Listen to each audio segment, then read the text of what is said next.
Welcome to tonight's program, sponsored by Metro West Climate Solutions Group. I am Jeff Barcel. I am a Weston resident. I'm a member of Metro West Climate Solutions Steering Committee and one of your moderators for tonight's program. I'm also the minister of this church, First Parish Church in Weston, and we are delighted to be hosting tonight's program with Professor Moomaw. Metro West Climate Solutions, or MWCS, is a local partnership of organizations and congregations, including First Parish Wayland, First Parish Church Weston, First Parish Lincoln, First Parish Framingham, Energize Wayland, Sustainable Weston Action Group, or whatever we're calling ourselves now, and a growing list of communities and individuals.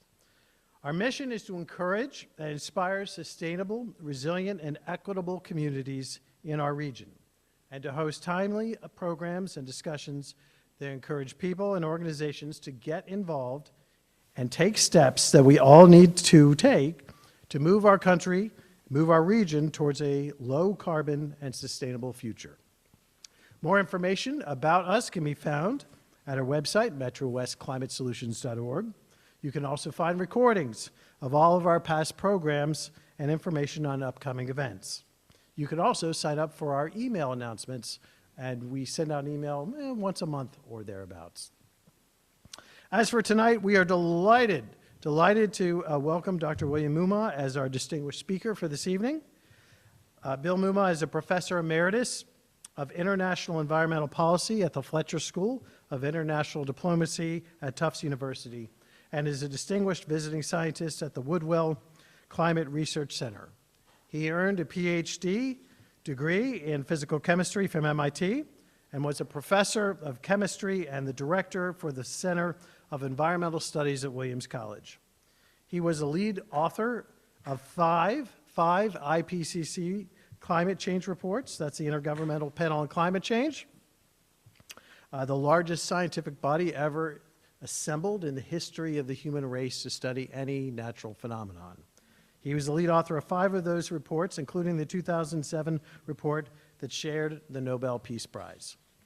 He has published extensively on technical solutions to reduce climate-altering emissions and on the essential role of natural ecosystems, including forests, wetland soils, and oceans, to accumulate carbon dioxide out of the atmosphere. I'm sure we're going to hear about some of that tonight. Working with an engineer, he and his wife Margot built one of the first engineered net zero energy solar homes in the Northeast. For the last 17 years, the house has exported surplus electricity to the grid, and for the past 6 years, it has fueled 2/3 of the miles driven by one certain electric vehicle. Bill Moomaw has taught and inspired at least 2 generations of scientists, activists, diplomats, and engineers, and even a few Unitarian Universalist ministers. I have taken a class with Professor Moomaw, and I can tell you that everyone comes away with a deeper and a much more rigorous understanding of the challenges posed by climate change and the urgent measures we need to take, both technically and behaviorally, to move towards a low-carbon society and economy. The transformation we seek is one driven by data, but inspired by a sustainable vision we all need to have for our collective future. Given the abrupt change in attitudes and policies concerning environmental policy and climate with this new administration, it is crucial that all fair-minded, rational people find ways to respond and respond to what is occurring and address it accordingly. I note that the latest climate bulletin by the Copernicus Climate Change Service, I started looking at European data, reports that April last month was the second warmest April on record globally. It was the 21st month in the last 22 months for which the global average surface air temperature was more than 1.5 degrees C, which is that benchmark that many of the IPCC reports target and describe. Reality has a way of exerting itself, alas, especially if we ignore the changes we are seeing to our weather and our lives. Hence, the title of tonight's address, Responding to Climate Change in a Charged and Changed Political Environment. Professor Moomaw is going to offer some formal remarks, and then we will have some time for some questions and answers. We thank you all for coming to tonight's program. Professor William Moomaw.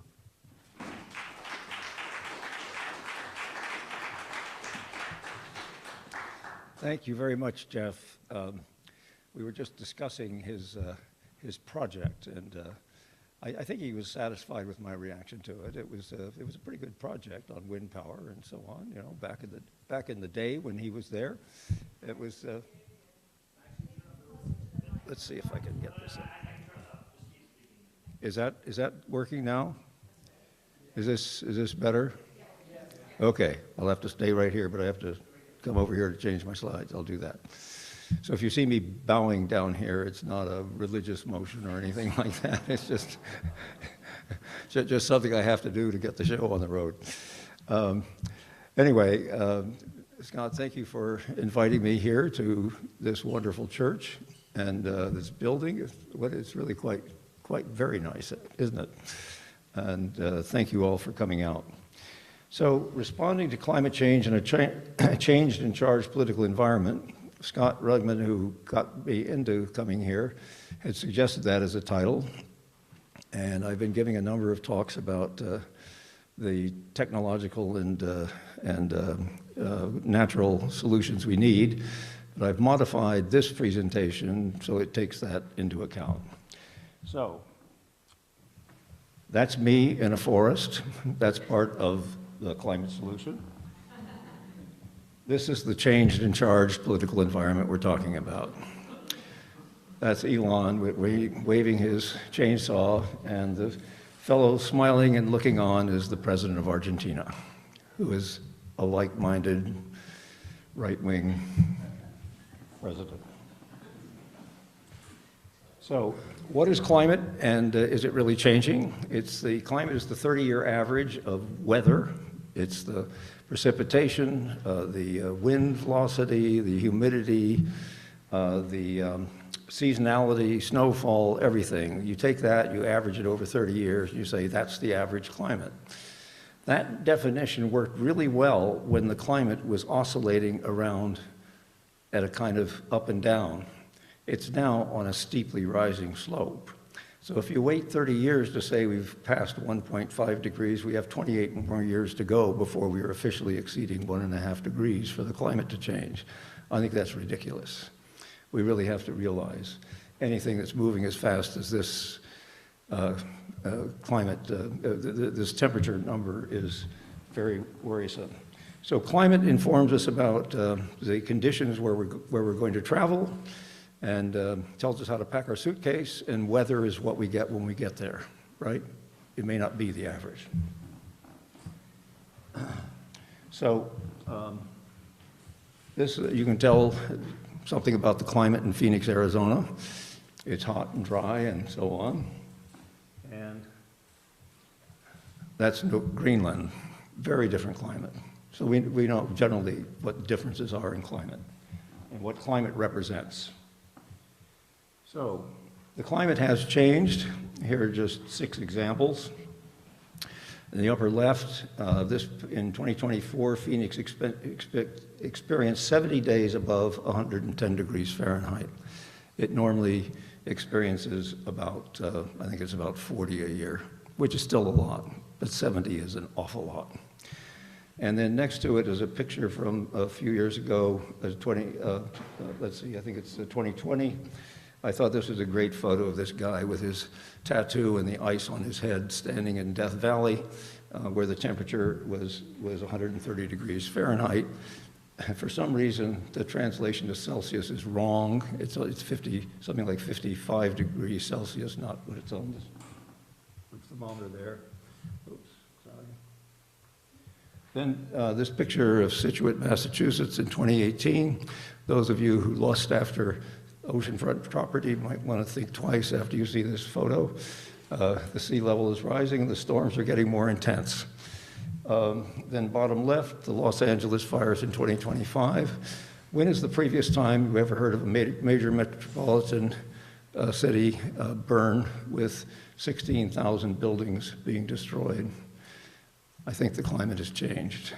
and Los Angeles experienced a whiplash between a really wet year, where all of this, these shrubs and things grew, then a drought, tender dry, it just all caught on fire, and it was started by someone or something. We still don't know for sure.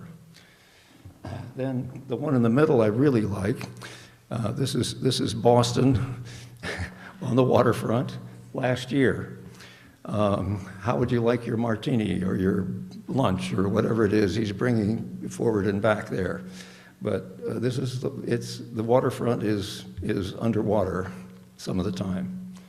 And then finally, just these incredibly 1-2 hurricanes that hit the US last year, causing incredible damage in Florida and all the way up into North Carolina. We did not have, we've had hurricanes before, we've had fires before, we've had floods before, but never with the intensity and frequency that we're getting them now. That's what it means to say the climate has changed. So just human-caused climate global warming. You all know this, just a quick reminder. The sun's energy comes down and some of it's reflected back by clouds, but some of it hits the earth. The orange area over here shows that that part of the earth is warming. And as the earth warms, it radiates heat back into space. And there are a lot of molecules in the atmosphere, like carbon dioxide, that absorb that radiant heat. And what most people don't realize is they re-radiate it, but half of it goes up and out to space, and half of it comes back to Earth. And there is so much heat in the atmosphere because of that on a given day, we are receiving more heat from the carbon dioxide and other greenhouse gases in the atmosphere coming back to Earth than we're getting directly from the sun. So it's called the greenhouse effect because it's like the way a greenhouse works to keep plants and things growing in cold conditions, but it's really the hot car effect. If the idea were discovered 100 years later than it was in 2018 instead of 1928, if it was in 2028, if it was in 1928 rather than 1828, it would be called the hot car effect. And the outside temperature can be 80 degrees, and in an hour the inside of the car can be 125. And we all hear about these tragic cases where dogs and children and things are left in cars and they die. They get cooked. So this is showing the carbon dioxide levels from 1800 to the present. The dark area is what's been directly measured in the atmosphere. The earlier levels are determined from bubbles of air that are trapped in the snow in glaciers and ice caps. And so by drilling down, you come up with a cylinder, and you slice that cylinder, and you can see the layers, and you can count them and tell what year it was laid down. And therefore, the air that's trapped there, I call it fossil air. It's nothing fossilized about it. It's just that it's air that has been trapped at the time, and that could have been 1,000 years old. We have some cases where it's 100,000 years old, and we've been able to analyze the air and see what the carbon dioxide concentration is and the methane concentration and everything else. So that's risen, and if that's a heat-trapping gas, it should be no surprise that this is what the temperature has done. So there are 5 different temperature measuring official organizations. We may be losing one from the United States, the National Oceanographic and Atmospheric Administration. But to date, at the end of 2024, this is what it looked like. And you can see that last little tick at the end is above 1.5 degrees. So it was, you know, for many of the people in this room, we experienced the climate in this period here,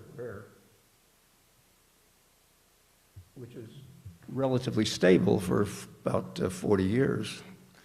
And that's what climate was. But then it suddenly started taking off as more and more carbon dioxide was emitted from more and more energy use, and more burning of fossil fuels, more and more manufacturing of steel and concrete and everything else that releases carbon dioxide. This is a very busy slide, but let me take you through it. The big round balls represent the total amount of carbon that is stored in whatever form. The big one here on there,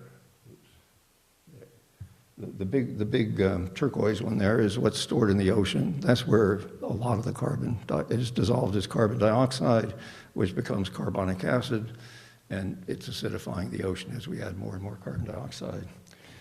And what's interesting is if we look, you can see on the left, total emissions from fossil fuels is 10.8 billion tons a year.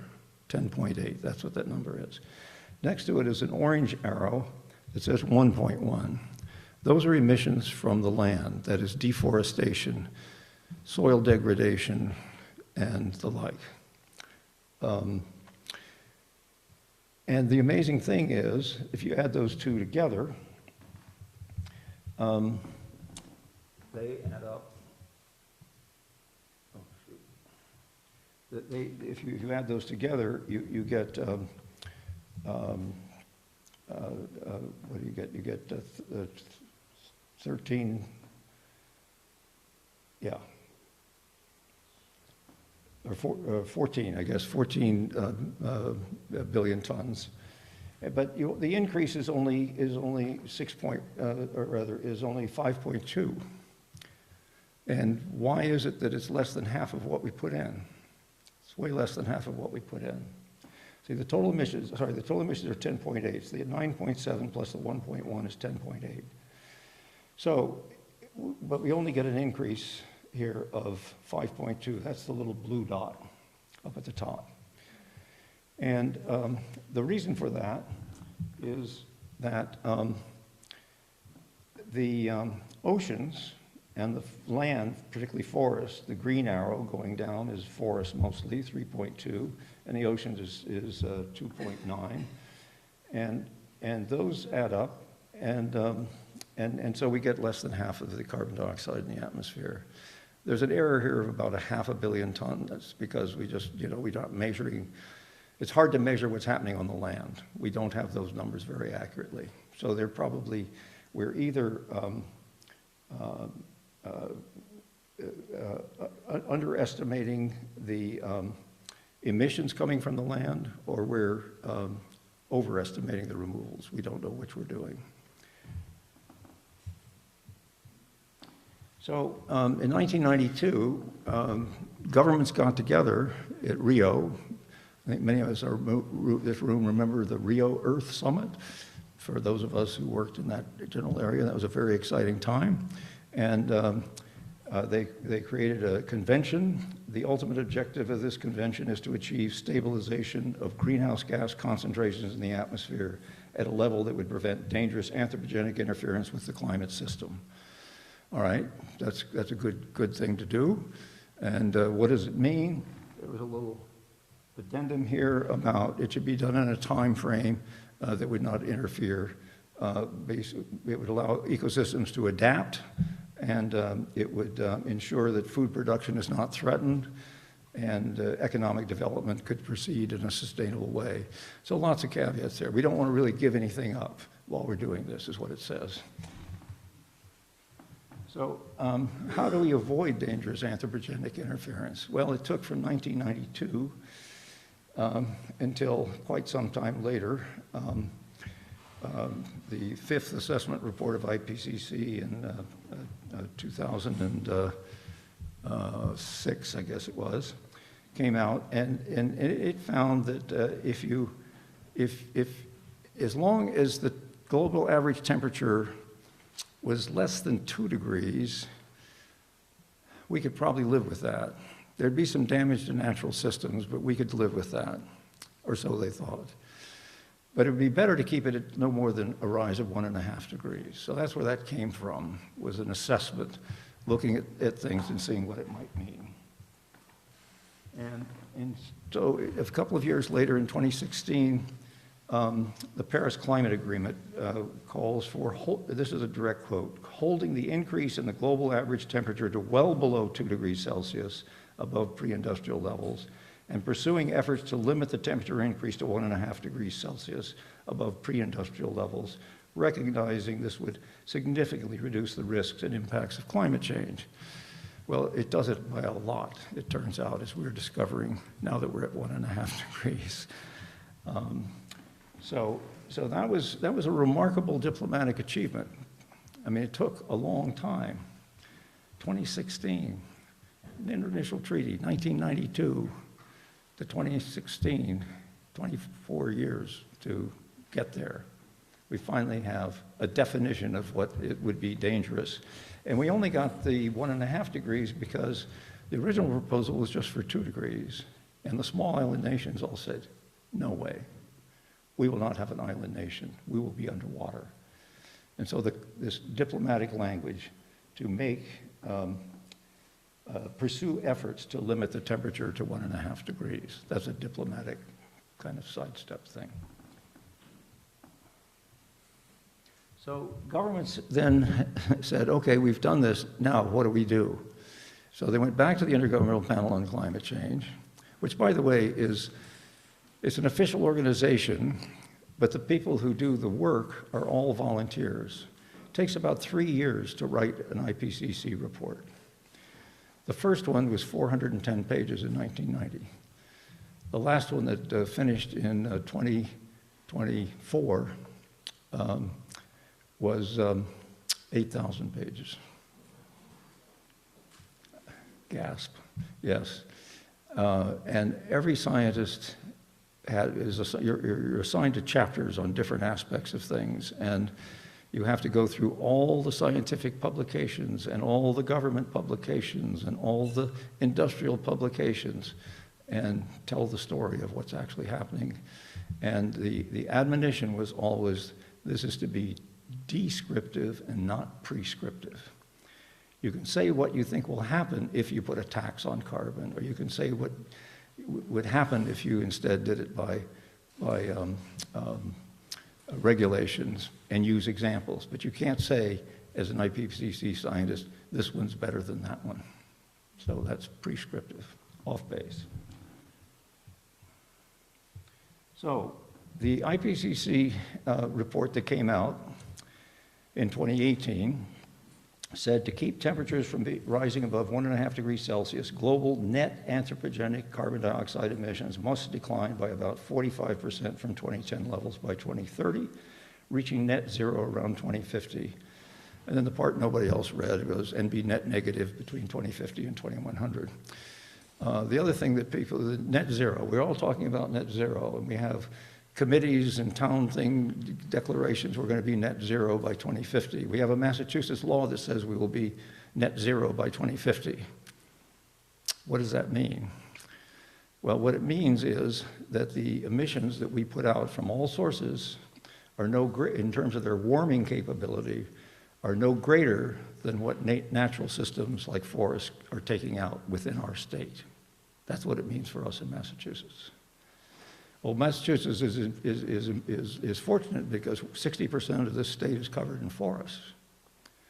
On the other hand, and then we have cities and towns and citizens who don't want them to cut down big trees and so forth. We've got a lot going for us, but we're not doing enough. We're allowing too many of our forests to be managed for production of wood products and not enough for producing a better climate. So here's what the data really look like. They model this out and say what we have to do. And you can see here, limiting it to 2 degrees is the green line, limiting it to 1.5 degrees is the blue line. And we have to be going down pretty rapidly here. You see the scale at the bottom, 2050 is in the middle. And the actual policies we have is that red line at the top. The implemented policies will get us to about 3.2 degrees Fahrenheit by 2100. And even if we get to net zero by 2050, there will be so much carbon dioxide in the atmosphere that we won't be able to make the 1.5 degrees. Everybody get the point here? In other words, we have not reduced our emissions by 45% by 2030. We're not even close. They've only been going up. By Massachusetts, less than most places, but by the world as a whole, it's been increasing ever since 2018 when that report came out. So if we get to net zero where we're not putting in more than nature's taking out, there'll still be so much carbon dioxide in the atmosphere that the warming will be greater than 1.5 degrees. That's the simple message. So there are 3 ways that we can limit atmospheric heat-trapping gases. One is to avoid adding additional gases to the atmosphere through productivity gains, that is, making things with less materials that emit carbon dioxide, using less energy totally to get us to where we have to go if we're driving or to heat our homes or anything else. So often referred to as efficiency, but really it's productivity. If I could do twice as much with the same amount of energy, that's improved productivity. That's 100% improved productivity. Or if I could make what I'm doing now with half of what I'm putting in, that's real productivity, right? Gains in productivity. And there is an organization called the Climate Group that I was involved with for many years. It works with corporations and states to get commitments. And I think that they have several things. I think in their productivity a group of corporations, there's well over 100 now. They also have a renewable energy 100. The idea was to have 100 corporations saying they'd be 100%. Well, they have about 500 corporations now that are committed, and they are about 2/3 of the way toward that goal. That's really quite good. Doesn't get much publicity, though. And if they're doing it, why aren't you doing it? Right? All you other corporations that aren't doing it. And then the second is to avoid adding these other gases by changing the technology. That's what all the technology talk is about. Solar panels, right? Wind turbines. They don't emit carbon dioxide or methane the way production of natural gas emits methane, or burning methane, or burning coal, or burning oil emit carbon dioxide. So that's kind of the second thing you can do. And the third thing you can do is to remove carbon dioxide from the atmosphere. And as we saw in that diagram, nature is doing that right now, and yet there's a lot of talk about doing that technologically, and I'll show you how those things compare in just a moment. So, from all the work I was doing on IPCC, I met people from all over the world and from places like the National Renewable Energy Lab, the person who was in charge of their solar program and all these things. And I got the idea, I said, you know, I bet solar panels are good enough now to be able to make a very efficient, renewably powered building even in a cold part of New England. Where I am in Williamstown is one climate zone colder than here, and we're up fairly high. So we're right on the Vermont border, and as I've discovered, those Vermont winters come right across that border without stopping when they get to our place. So we've had some sub-zero weather this winter for the first time in probably 25 years. It's really quite a change. So this house it was designed and built to be super energy efficient. We literally started with every aspect of the structure itself, its envelope, how to make it contain whatever heat it held. And then I'll show you what we did to deal with those other aspects. So it uses just 20% of what a code-built house would use to keep heated. All right, that's because it's has super insulated walls. They're 12 inches thick. If you're familiar with the R resistance to heat flow numbers, R1 is how much heat flow is stopped by a single pane of glass. That's approximately R1.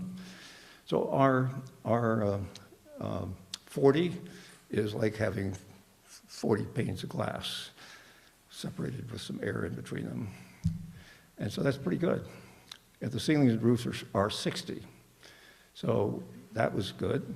But then we also had to make sure that we weren't, and we had the doors and windows. When we couldn't get them in the United States, nobody made good enough ones, so we got them from Canada, because when the oil shocks hit Canada in the 70s, they kept working to address it.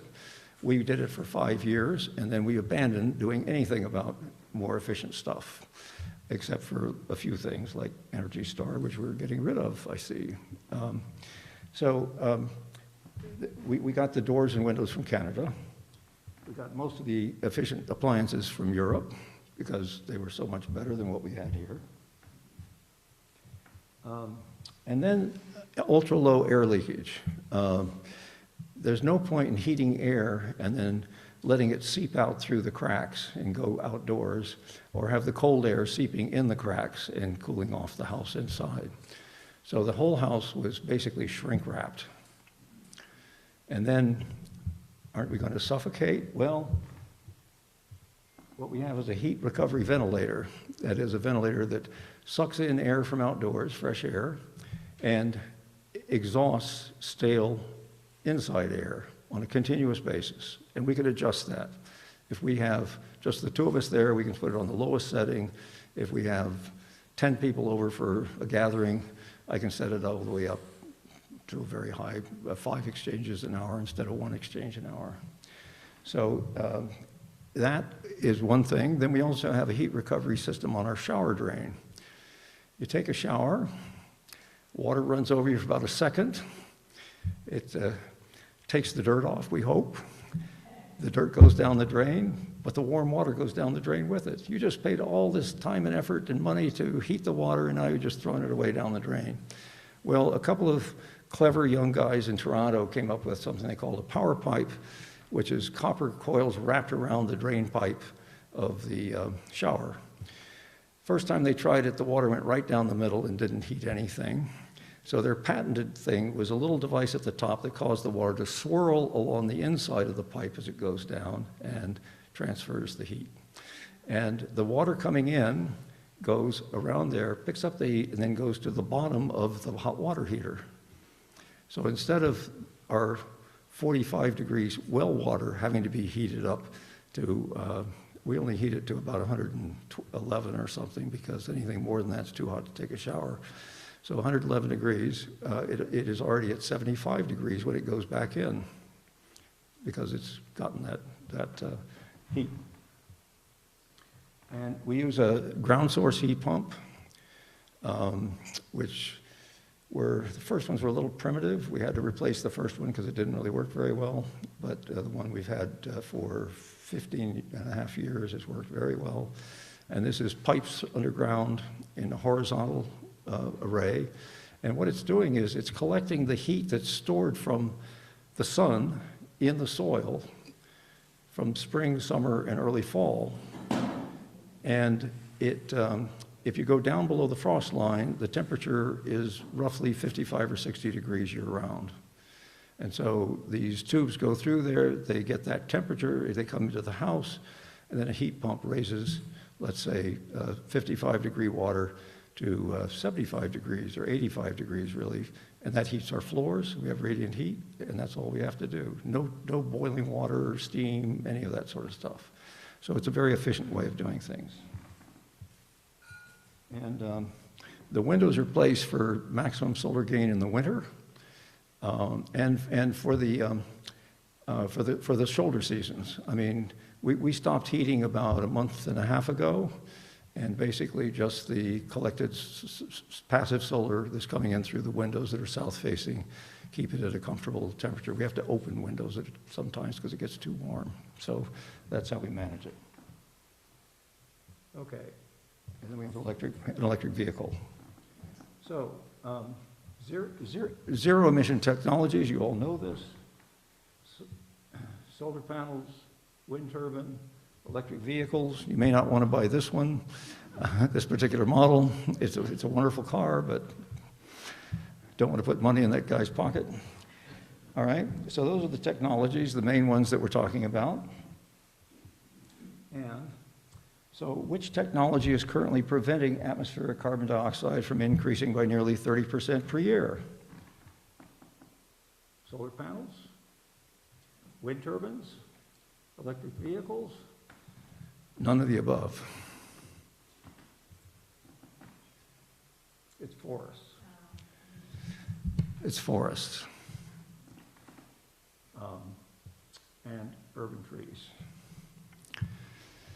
Urban trees are removing about 3% of our annual emissions in the United States.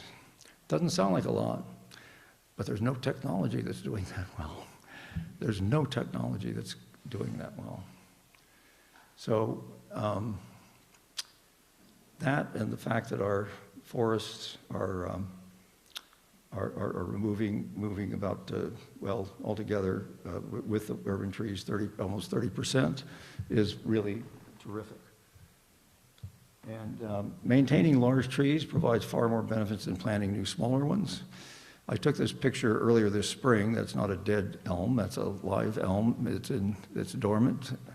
And it's in Lanesboro, Massachusetts, which is just north of Pittsfield in western Massachusetts. And it says on here that it is it's the American champion elm in Massachusetts. That's it. Wait a minute, didn't all the elms die in the Dutch elm disease? Not all of them. I mean, that's what's so amazing, is you suddenly see these enormous elm trees around. How did that happen? Well, it turns out that some of them had a natural immunity. In fact, I heard a wonderful presentation on this. In fact, were 3 different mutations in different elm trees that made them immune to Dutch elm disease. So now breeders have crossbred all those, and you can get a super resistant American elm, and I just bought 3 of them and planted them. Fortunately, elm was not a timber tree, because we're getting the same situation now with the emerald ash borer. And every forester will tell you, well, let's just cut them all down because they're going to die.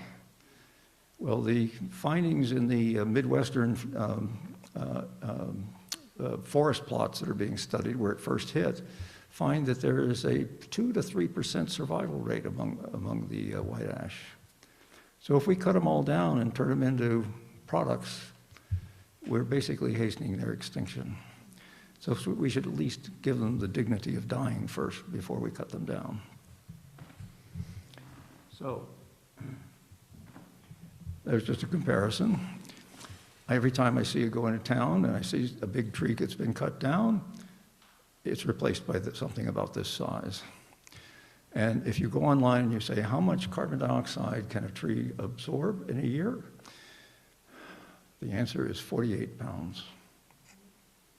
You do it with artificial intelligence, it's 48 pounds. You do it for a very big tree, it's 48 pounds.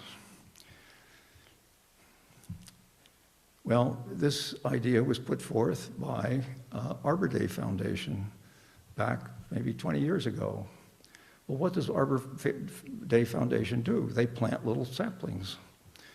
48 pounds is what about a 10 or 12-year-old recently planted tree will remove in a year. So it's not wrong for one tree, but it's certainly wrong for the average.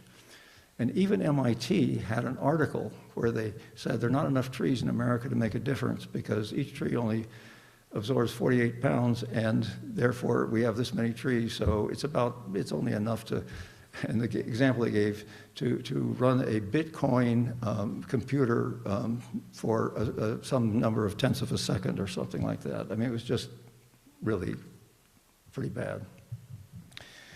So it's a lot more than that the trees are removing, but the little ones don't remove much. The bigger ones remove a lot, I'll show you. So urban trees, let me talk about urban trees first, and then I'll shift to larger forests and then wrap up.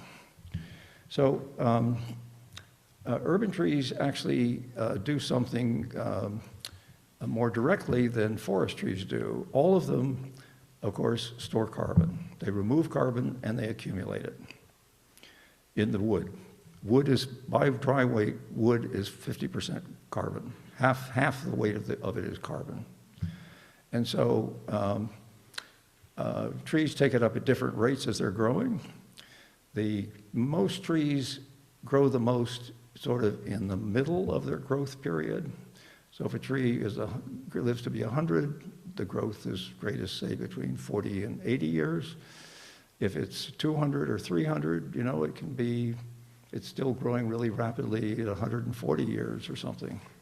So you hear from forest industry that, oh, young trees accumulate more carbon than old trees. They do it much faster.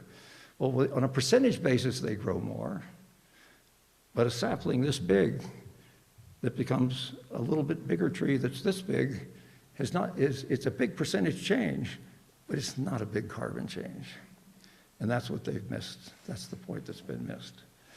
So they remove it, and they also keep the world cooler. I mean, our world. They evaporate water. They suck up water to bring nutrients to the leaves, minerals, things. You know, every chlorophyll molecule has one magnesium ion in it.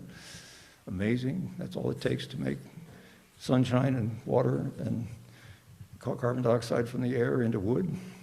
And so in the process, the leaves evaporate that water.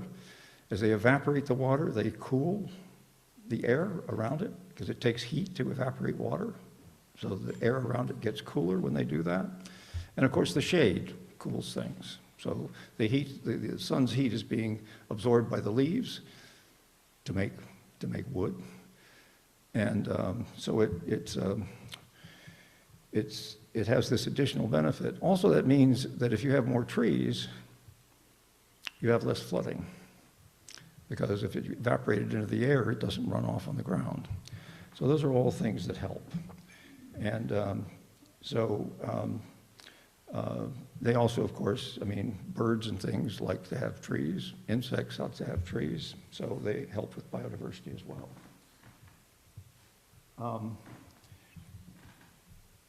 The main point on this is that urban trees store 700 million tons of carbon from the United States, and the large trees benefits are, this is from a study that was done, 44% higher than that of a medium-sized tree species and 92% higher than a small species.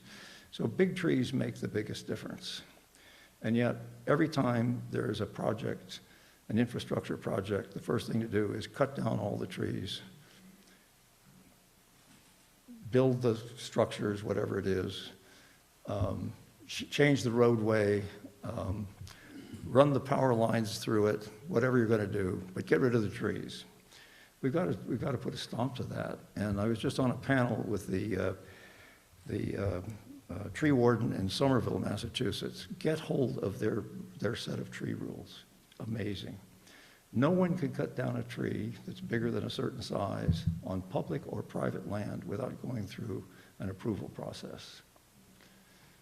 And it's explicitly stated that the goal is to keep and protect the trees we have. Every town has a budget for planting trees and cutting down trees. Most towns have no budget for caring for them.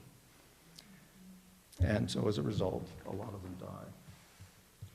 So the annual mortality rate, the life expectancy is 7 to 28 years. Annually, of newly planted, about 9% of newly planted trees die each year in the first several years after planting. So they have the highest mortality rate. So here's the shocker.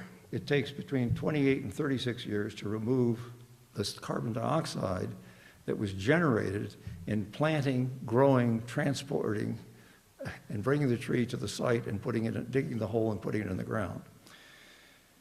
They live for 7 to 28 years on average, and it takes longer than that for the carbon dioxide to be removed. So every time we plant new trees, we're adding carbon dioxide to the atmosphere rather than removing it. These should be facts that are of some interest to people who care about trees in their cities. So how can forests remove more carbon dioxide? That's a picture of me in western Massachusetts. I'm standing next to one of the tallest trees in New England. There's several of them in western Massachusetts. The tallest trees in all New England are there. And a tree this size holds perhaps 5 tons of carbon. That's a lot, and it's still removing a lot of carbon. These trees are about 170 years old. They're white pines, and white pines have been known to live at least 300 years. These are beginning to slow down their uptake, their annual uptake. A colleague of mine, Bob Leverett, has been measuring them since the 1990s. And you can see that they were still, and you look at younger ones and so forth, and it turns out that between 100 and 150 years, a stand of these trees absorbed more carbon dioxide than a stand did between 0 and 50 years or between 50 and 100 years. So over a 50-year period, more carbon was removed and stored in the trees after the trees were 100 years old. These trees, I mean, they're still relatively healthy. I don't know if they'll get to be 300 years, but it looks like they're certainly going to be 200 years. So don't sell old trees short. So in 2019, 2 colleagues and I published a paper where we said, okay, forestation means to grow a tree, deforestation means to, forestation means to grow a forest, deforestation means to ungrow a forest, cut it down. Reforestation means, oh, we're going to do a good deed and we're going to replant the forest that we just tore down for timber. And then afforestation means we go out and plant trees someplace else. Like that's what all our urban trees are. That's afforestation. You're not replacing trees that you cut down for a purpose like logging. And so the idea of there was no word for letting forests keep growing.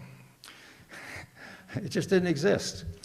And so I did a search on Google of Greek and Roman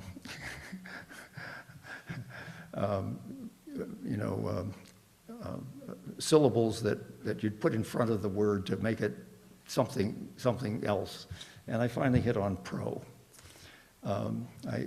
Proforestation. That means you're in favor of growing the forest. Okay, well, the forestry industry hates this, and we were roundly criticized by a group of professors at Yale School of Forestry. And they wrote a statement which said that there is no such concept in forestry as proforestation. And my answer to that was, you're absolutely right, because no forester ever thought of letting trees keep growing. Their whole purpose is to grow them, to cut them down. And that's what they've been told to do. That's what they've learned to do. They do it well. And sometimes they even do it well to plant again. But if we set the goal not as sustainable forestry, meaning we can continue to harvest this at a later time because we're going to let a forest grow back, but proforestation, we're going to let it grow for the purpose of accumulating carbon and maximizing its biodiversity. That's a different concept, and we'll talk about what that difference really is.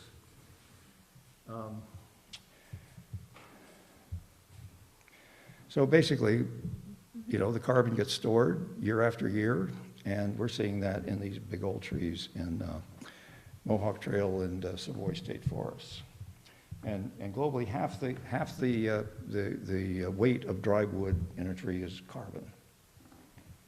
And this little thing at the bottom is a study was done of, I think it was 48 forests around the world, research forests that are mature, multi-age forests. They're not old growth, but mature and multi-age.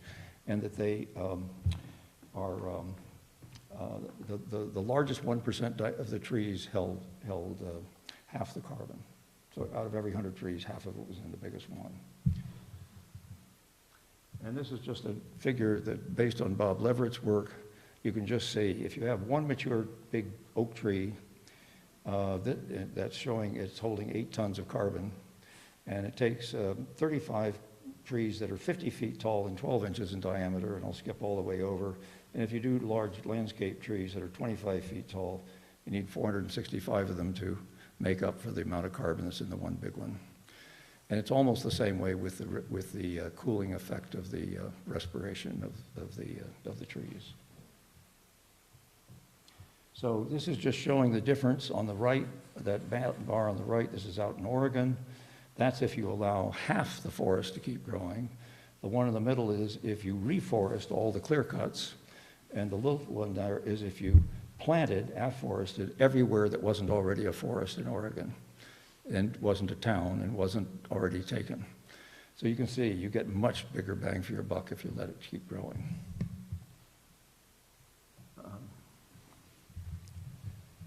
Okay, what if forests had not been removing 30% of fossil fuel carbon dioxide to the atmosphere annually? Well, these are data from on the left is just showing the global average temperatures in the graph over there. And this one on this side shows, and you can see the dark red is what's been measured in the atmosphere. This goes back to 1880. And what you can see is, back to 1750 for this side, 1850 on that side. 1750 is the start of the Industrial Revolution. And so you can see the carbon dioxide just increasing as it goes. And in 2021, it increased by 50%. That's what this is showing, 417 parts per million. So that's there. And when would we have gotten there if forests hadn't been doing this? And the answer is in the 1960s. And where would we be today? Hold on.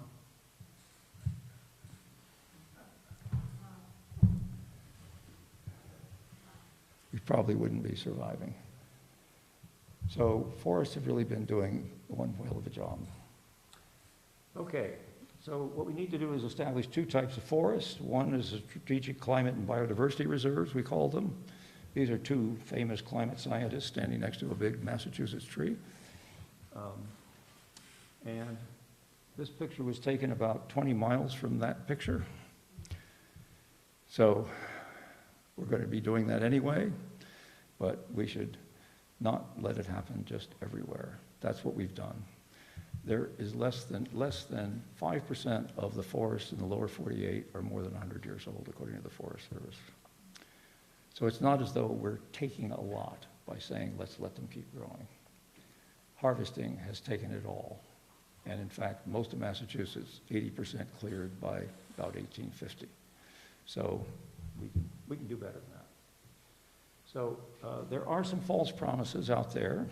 I'll just run through these quickly, and then I'll do the direct air capture one. Traditional nuclear power takes too long, it's very expensive, as the 2 plants in Georgia showed. They were, I think they were 7 years behind schedule, and they cost more than double. It's something like $30 billion or something for 2 power plants, and that's all on everybody's electric bill now. And small modular nuclear power does not exist, but the promise is they'll be able to do that more quickly and more cheaply. Fusion power, oh, you hear about this all the time. MIT is constantly putting out these press releases about their progress on fusion power. They actually got with a small piece of something to generate more energy than the lasers that blasted into it were using. But what they didn't tell you is how much electricity went in to run the lasers.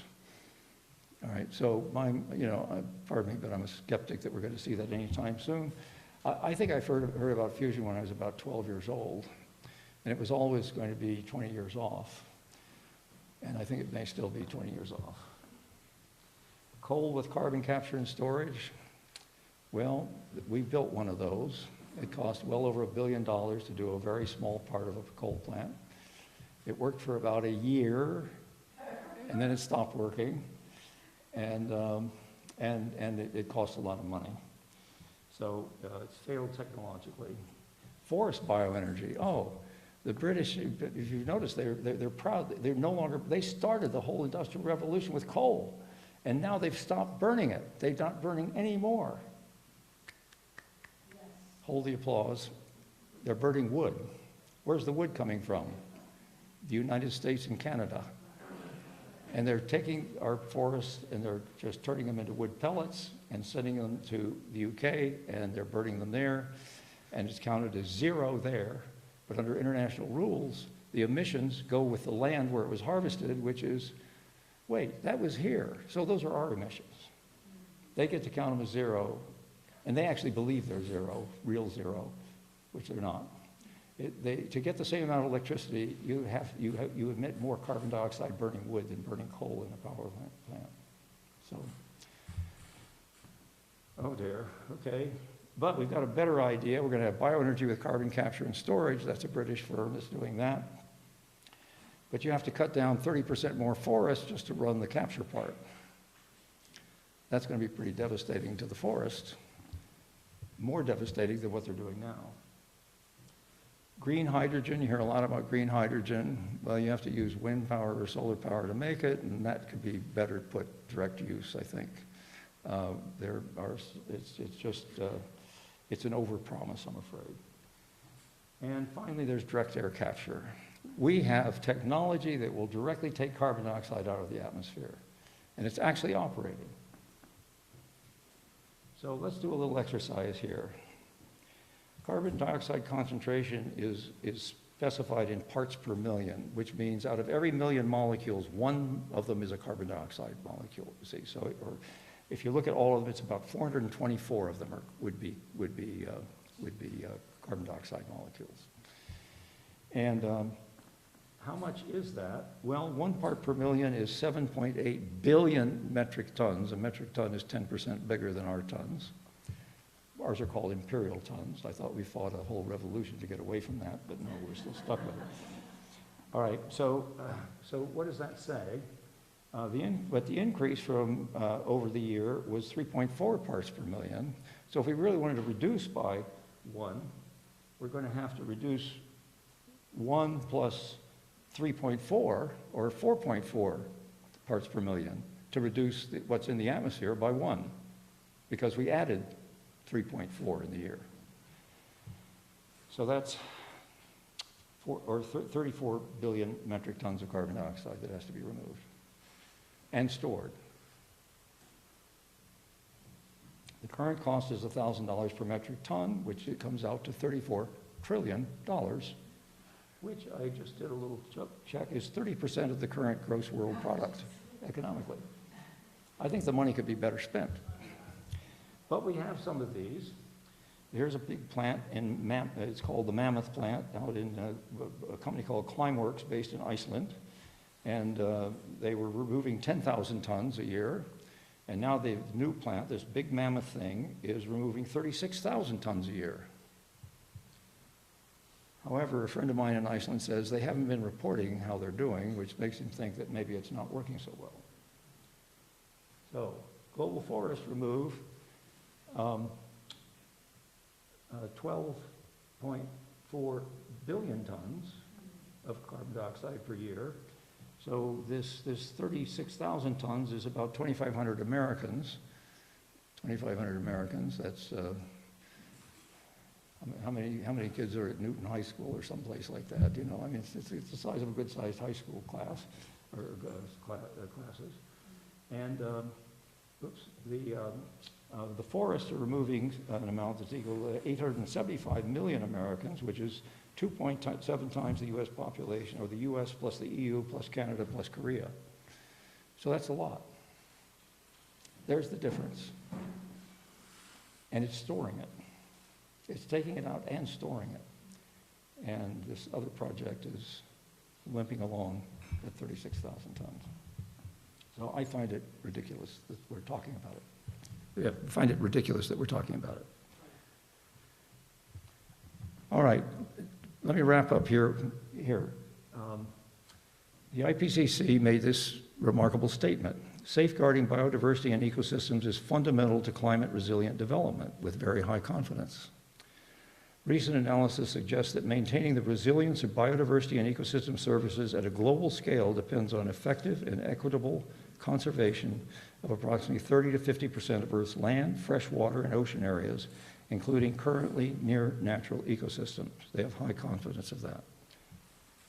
And to my great amazement and pleasure, it is also the case that protection of existing natural forest ecosystems is the highest priority for reducing greenhouse gas emissions, and restoration may not always be practical, and they cite our pro-forestation paper.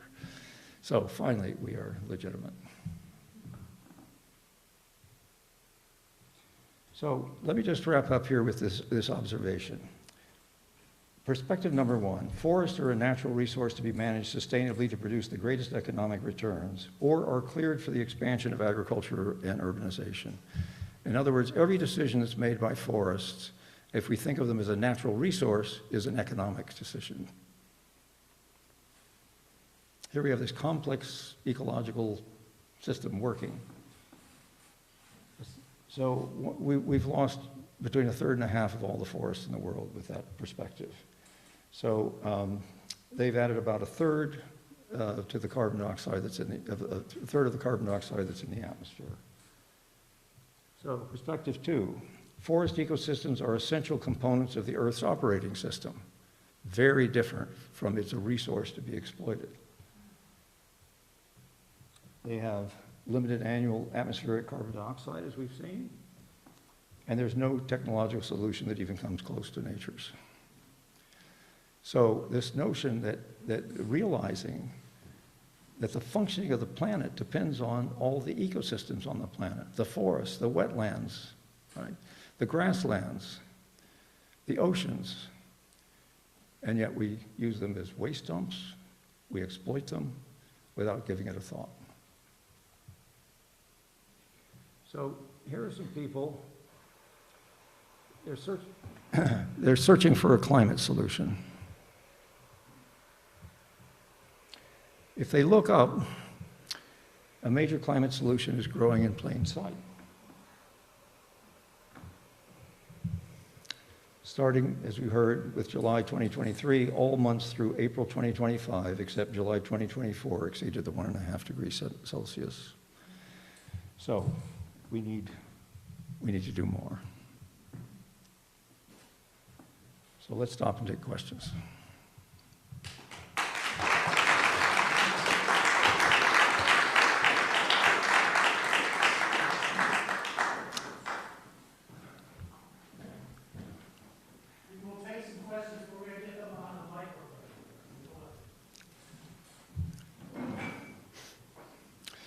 And then after that, I'll just show you a list of the things that are making this a tense time for dealing with climate in this country.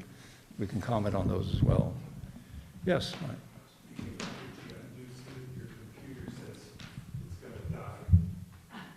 It's going to die. Oh yeah, your battery's low, Bill. Oh, okay. Actually, it should be plugged in. Yes, Laurie. Thank you. Thank you so much for this talk. I learned a lot, and it was just very interesting and powerful data. My question has to do with using our forests, and in particular, we build houses in Massachusetts, and doesn't it make sense to build our houses using wood grown in Massachusetts as opposed to bringing wood in and increasing the carbon footprint by, you know, carrying that wood long distances and requiring trucking and all of that. So it seems like there might be some balance there. There is. Oh, thank you, Pam. Yeah. We never said that all forests should be managed this way. But we have to have, as you saw, the thing is 30 to 50%. Right now, it's 100% as a natural resource. And I just don't think we can afford that from a climate point of view. Does it mean we don't have wood? No, if you can still cut down 50 to 70% of the trees, it seems to me that's plenty. the other thing is that I don't frankly think that protecting even half of the forest will be enough to address, to really restore the functionality that we need to manage the climate. I mean, we may not be able to live in houses. We may be Los Angeles. We may be cooked, fried, burned, you know. So we have to make a decision. Now, in this report that I was involved with that came out in January 2024 on forests for climate change for the state of Massachusetts, one of the observations that was made was that our forests are growing better than most other forests in the rest of the United States. Our Northeast forests are among the most resilient and growing the best. And if they're basically middle-aged forests. We don't have really old-growth forests here.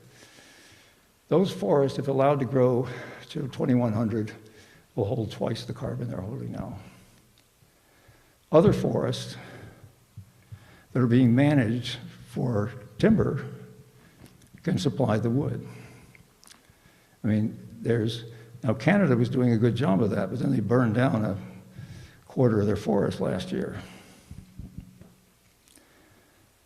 I'm not saying it's easy, but I mean, yeah, my house is made partly of wood, but we also used a lot of other materials that were not wood, and we used so-called timber saving or lumber saving techniques in building the house. So we used less.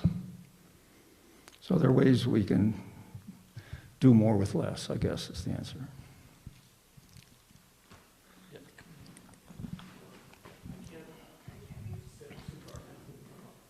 I'm eager to keep us on microphone so people online can hear.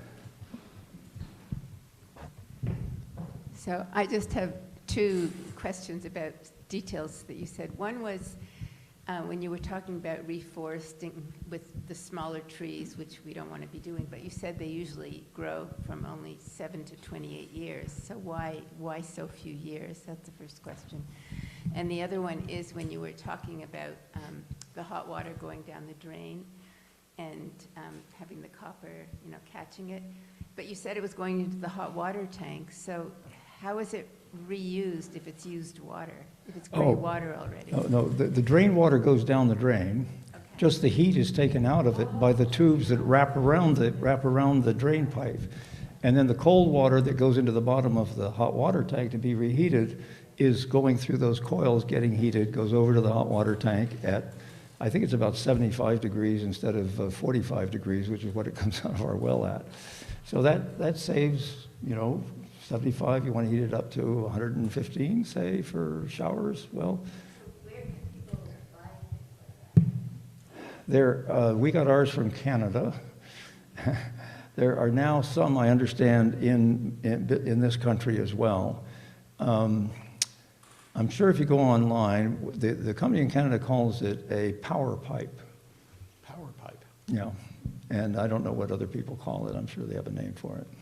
And I'm sure they've improved it since we did this 17 years ago, so, I'm sure there's something better now. And then the other one about why the saplings don't live for 7 to 28 years. Why do the saplings live only 7 to 28 years in urban areas? Because they're not taken care of. They're not watered properly. A colleague of mine from the Czech Republic has found that when you get a new tree, the town gives you a bag to put around it, and you put water in the bag. Well, within about a year and a half, the roots are out beyond that bag, and they're not taking up any water. So you have to water at the tips of the roots. We don't do that. And if you make a square this size to put the tree in, trees here, the roots are under the sidewalk, under the street, and every place else. So, and the reason we have some big trees is we didn't have that many streets and sidewalks at the time they were put in, so they were able to actually make it. It's going to be much harder to get big trees now. But you could plant them in the front lawn of a house that's facing a street rather than in that little this wide patch of grass between the street and the sidewalk. Yeah. We have a question that was submitted earlier. Where can we obtain well-documented information from reliable sources on the ability of trees to absorb carbon dioxide? They're looking for data that can be used for comparison to human-generated carbon dioxide emissions as an incentive for preserving existing trees. Look at your paper. Sure. You could do that. I've got the Intergovernmental Panel on Climate Change has these data. What they do is they look at all the research that's done, and then say, okay, this looks like the combination of information that is most reliable. They don't make up data. They actually look and see what people have actually done. So it's based on an awful lot of experiments and then some modeling of what we know about the growth of forests and various things. So we put all that together, and so the numbers they give you are kind of the distillation of, you know, thousands of hours of work.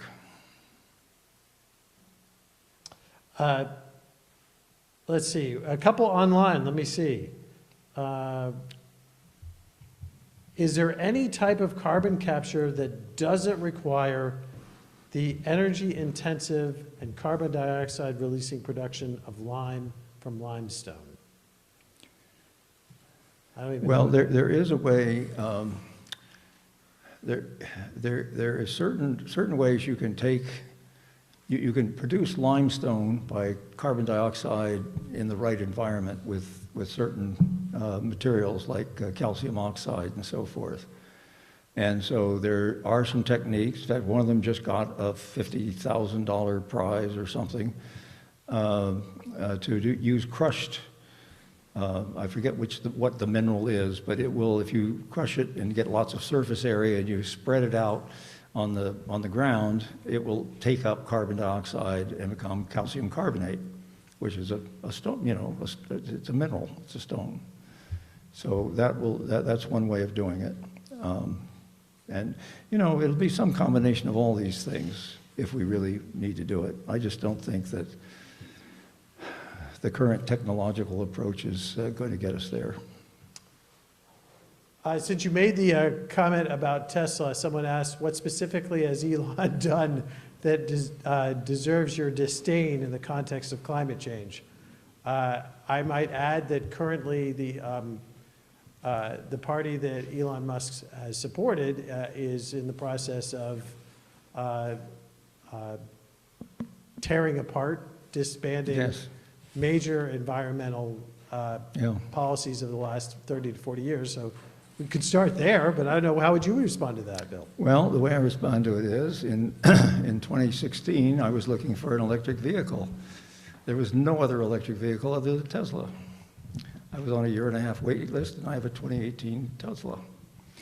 So my wife gave me a sticker, which I have on the back of it, that says, "Vintage Tesla, before the madness set in."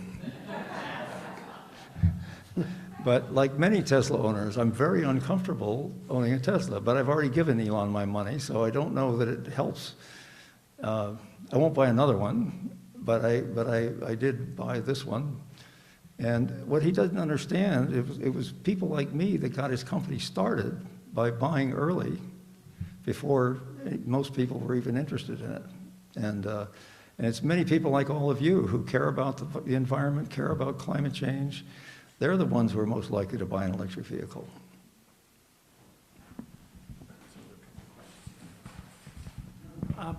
Do you have a sense of how much carbon is sequestered in soils, forest soils? Yes. Or prairie soils? Yes, it's a good question. Actually, on that diagram, with the busy diagram, it shows soils. There's more in soils than there is any place else except the oceans.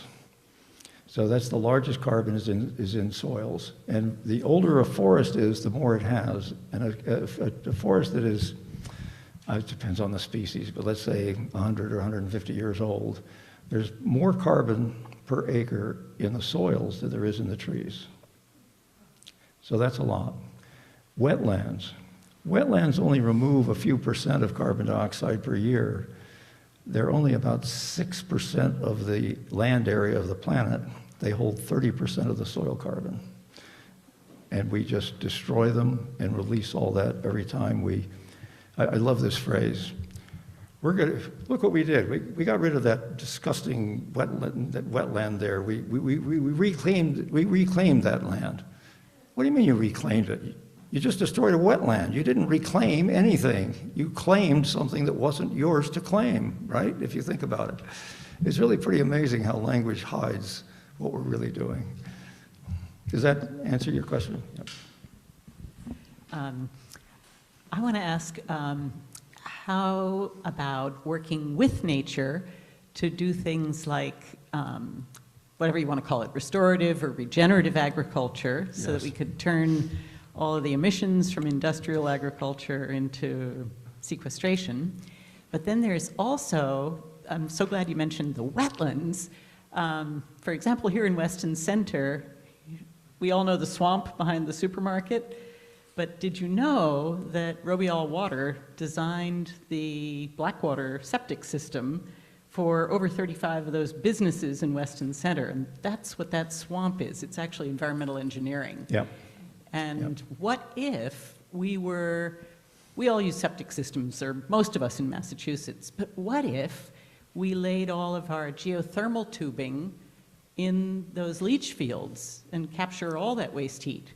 What kinds of working with nature technologies do you think we should be advocating for here in Massachusetts? Good question. UMass Lowell is doing some very impressive things. For example, now they're an urban campus, right? Well, what they've decided to do is all those gas lines that they were using, they're going to turn those into ground source heat gatherers, because they're all metal pipes in contact with the ground. And so they can run water through them, and the sun is beating down on the streets and getting them very hot, and those things are underneath the streets, and they're going to capture that for the university. They're working on it right now. I think that's really, you know, making, well, whatever, making lemonade out of lemons, or applesauce out of rotten apple, or fallen apples, bruised apples. I mean, it's really a great way to find a good solution. I know Bill McKibben likes to say there's no silver bullet, but there's lots of silver buckshot. Yeah, that's right. That's right. Okay, a couple more questions, and then we're gonna conclude. We gotta stop. Yeah, thank you very much, Bill. Interesting talk. I have two questions. One is, when these trees die, don't they release the carbon back to the atmosphere? Yes, they do. And so, doesn't that sort of mean, yeah, we save them, but eventually they die and put the carbon back? So that must be all part of these calculations, I assume, Yes. about the value of the carbon they absorb. That's right. Okay. And the second question is, a lot of our trees here, like sugar maples, are being stressed by the present climate. Yes. I assume they're not being replaced by another species to make up for the loss of the carbon they're storing. Well, if you're talking about urban trees, that's our choice. We can make that choice. In nature, what is happening is that as they die out, they are being replaced by some other species that are better suited for that, for these conditions. You know, the nature's time scale and ours do not coincide very well. And particularly, our economic time frame does not coincide with nature's time frame at all. So we're always in a hurry. And if we see something happening that we don't like, we're going to intervene. We're great interventionists. We don't always intervene for the welfare of the natural systems or ourselves, because we are trying to get a certain outcome that we want, which may or may not be, excuse me for anthropomorphizing a little bit here, what nature wants. In other words, what fits into the natural system may not be what we want at that particular time. So there's a time element, there's a place element, there's a complexity element. I mean, I'm astounded. I'm not trained in biology and ecology, But it was only 20 years ago that we suddenly realized there was this whole network of fungi under the ground that were holding trees together and feeding them and doing all kinds of amazing things. And here we'd been weeding out all these weeds, which actually were feeding the trees that we wanted to keep to cut down. And when Suzanne Bernard published this, she was just ridiculed, mostly by male ecologists, frankly. I think they were jealous they didn't think of it. And how could this woman ecologist have figured this out? And they didn't. But she was right, and they were wrong. And it's given us a whole new understanding of the complexity of forests. And no forester cares a hoot about what's underground. It's only what can be cut off and sent to the sawmill. And they don't even look at the size of the tree, they look at the number of board feet in the tree, right? Yes? 2 more questions quickly. Hi, Bill. I'm honored to be in your presence and hear you talk. You're a very polite man. I think it's too polite. I've been involved in environmental stuff for a long time. I won't give my resume.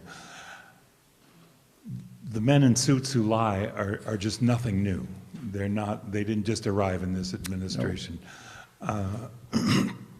The monetizing you mentioned, I think we could go a lot further with that. The calling this some kind of value. I found myself saying once to some guy who was talking about value. I said, well, how much do you want for your wife? And, but it's more a matter of how much do you want for your lungs? How much do you want for your heart? Because the forests are the lungs of the earth, clearing the air. They're the heart of the earth, pumping the circulatory system of the earth. When your lungs go bad, you spend a lot of money at a hospital or something, and when your heart goes bad, that's when our medical system goes nuts. So that's I think what we need, frankly, is just a grassroots revolution against the moneyed oligarchs that have lied to us for so long. Well, there are a lot of, I wouldn't say a lot, but there are a number of analyses that make that point in multiple ways, that the system we have is simply so out of keeping with the operations of the earth that we need to change it. We cannot put dollar values on everything. I mean, look at the chaos that's being caused about these tariffs, for example, and what that's done to stock markets and so on. And that gets front page headlines. Where are the headlines about the oscillations of what's happening to the planet? They're not on the front page. Maybe they've got a climate section in the New York Times or the Washington Post or something. They do, but it's seldom front page. I remember when the first proposal that we would deplete the ozone layer, that was front page news.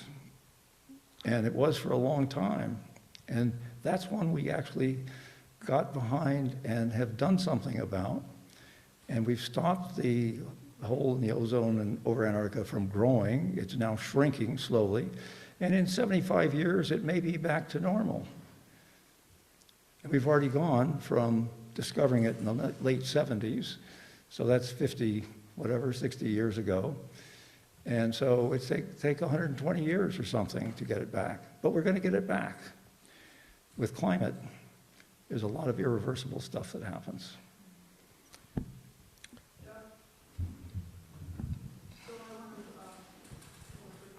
I promised one more question. I'm sorry. Yes. Thank you so much for your talk. It was very interesting and I learned a lot. I'm curious, we talked a lot about carbon removal and carbon sequestration. Of course, there's the other side of the equation where there are the emitters. And I'm curious about your opinion, like where do you see the biggest leverage for reducing our emissions? Of course, we have our own personal footprint that we can diminish. But of course, and full disclosure, I work with companies actually on climate and climate action and decarbonization. And so today I was actually attending a webinar with the Environmental Defense Fund. and there were 2 companies that were participating, and one of the companies was actually internally putting a price on carbon. So they were creating a budget out of that they then used to find, to decarbonize. And if all, the remark was made, like if all companies would do that, like create a carbon budget, you would have $1 trillion to, help transition us to a low carbon economy. So I'm just very curious to hear your opinion about that side of the equation and what you see as bigger levers to reduce our emissions. Well, going back a number of years, I've had that same idea first about my university getting started in reducing emissions and so forth, and they've actually, Tufts has really done a good job of that. In the process, Ted Smith at the Kendall Foundation and he bought an idea I had and got together with the Rockefeller Brothers Fund, and they funded this idea. It's called Clean Air, Cool Planet. And it was to work with universities and with companies in the Northeast. So we started with just New England. We eventually got down to New Jersey and New York, and then the software we developed for universities, which has gone through about 20 upward revisions over time, has been used by over 1,000 universities to find ways to reduce their emissions. So I thought that was pretty good. And then the big foundation said, this is too good an idea to just have this regional focus. So they created something called the Climate Group. If you just type in the Climate Group. They work with corporations and with states and regions. So, Massachusetts is a member. A lot of corporations are members. And they came up with recognizing that CEOs are very competitive people. Why not get them to compete in how much they're reducing their emissions? So that's what it is. So they have three categories. They're called. One is called RE100, and the original idea was to get 100 corporations to agree to reduce their emissions by 100% using renewable energy. There are now, I think, over 500 corporations, and I forget how many states. And then there's the Conference of Climate Mayors, which is 500 or 600 cities and in places like Texas and elsewhere doing things. So, the climate group got that going. Then they had EV100, getting 100% electric vehicles. And they have well over 100 corporations that have made that commitment. Lyft is one of them, so a ride service has made a commitment. And then they have energy productivity 100. You either do twice as much with the same amount of emissions you have now, or do or cut what you're doing now in half. That would be the goal, somewhere in between. And that's been slower to take off, but I think they're probably up to 100 by now. You can just, if you text these, and they help co-host Climate Week in New York. It started with Mayor Bloomberg, and it's continuing. The headquarters is in London, but there's a New York office, an Amsterdam office, a New Delhi office, and there's one other one, I forget where it is. Anyway, there's several offices around the world. And they get, the CEO of Apple there at that meeting to talk about what they're doing. And I remember when Tim Cook told everybody that their new center they were building in California was going to be 100% solar. And then with a little prodding, he said, all of our solar panels are going to be made, we're going to basically all our phones and everything are going to be made in factories that use solar panels, even the ones in China. Well, that's a big commitment. And so they have to report in every year what they're doing. And the last time I looked, it ranged all the way from the new starters who haven't done much to the ones that are 100%. And as a group, it's well over 50% of the goal has been reached. So, there's a case where we're using the natural competitiveness of CEOs in a constructive way. And so I'm not as pessimistic about what some corporations can do, and we do need some corporations to make some of the things that we need. So let's hope it's those corporations that are the ones that succeed. We need to definitely put a price on carbon and would continue be to do great. so. And the fact that the current administration's trying to roll back all the prices on carbon suggests to us that that is a compelling methodology. That's right, I agree. Yes. We're going to stop there formally. Let's just thank William Moomaw for his time on that.